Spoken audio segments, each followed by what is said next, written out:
Barrackpore station দিয়ে ১ নম্বর platform থেকে ঘোষপাড়ার দিকে একটু এগিয়ে আসলেই বাদিকে পড়বে দাদা বৌদির বিরিয়ানি, যেটা হচ্ছে আমাদের বাঙালিদের অন্যতম আর একটা ভালোবাসা বলতে পারো।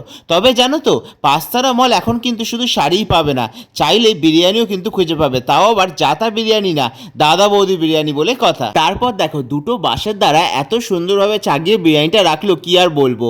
যখন হাঁড়িটা খুললো আর ঘিটা ছড়িয়ে দিল, বিশ্বাস করো বিরিয়ানি গন্ধে তো পুরো মমা করছিল, নিজেকে তো আর সামলিয়ে রাখা যাচ্ছিল না। তবে জানো তো, যেরকমই দোকান হোক না কেন, বিরিয়ানি কাটা দেখতে কিন্তু আমার বেশ ভালো লাগে। প্রথমে কি সুন্দরভাবে আলুগুলো আর চিকেনগুলো এক সাইডে করে নিল, তারপর রাইস কেটে কেটে দেওয়ার কিন্তু মজাই আলাদা। এদিকে দেখো, পার্সেলের জন্য কিন্তু আলাদা করে 3জন রাখা আছে, স্যালাডও তারা কিন্তু একবারে কিন্তু রেডি করছে। চিকেন বিরিয়ানি কিন্তু এইখানে প্রপার সাইজ হচ্ছে 250 গ্রাম, সেটাও তোমাদের একবার দেখিয়ে দিলাম। তবে জানো তো, বসে খেলে ওনারা কিন্তু কলা পাতায় সার্ভ করে, আর বিরিয়ানি তো আমাদের কলা পাতায় খেতে বেশ ভালো লাগে। তোমাদের কেমন লাগে সেটা জানিও।